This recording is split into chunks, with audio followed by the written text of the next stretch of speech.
Il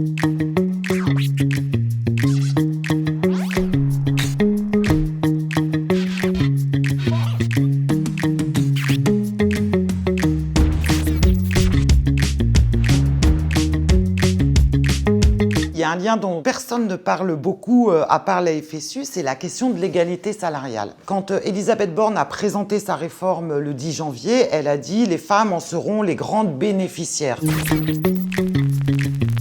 C'était l'inverse en fait. Augmenter la durée de cotisation des retraites et l'âge de départ en retraite allait impacter précisément plus les femmes. Nous, à la FSU, on a préparé le 8 mars comme tous les ans en intersyndicale avec la CGT et Solidaire et les organisations féministes et on a fait un 8 mars historique.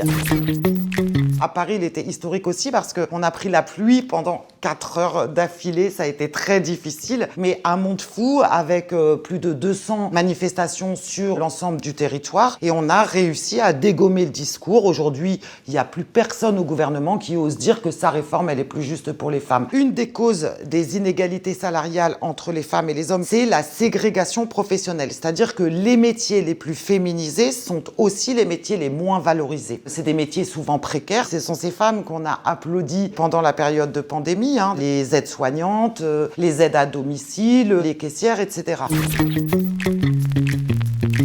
C'est nous qui formons les jeunes filles à ces métiers. Et si on regarde les filières professionnelles, on retrouve cette ségrégation, cette division sexuée des filières professionnelles. Donc, à un moment donné, il faudrait vraiment un plan d'action ambitieux aussi pour mixer les filières de la voie professionnelle. Et ça fait...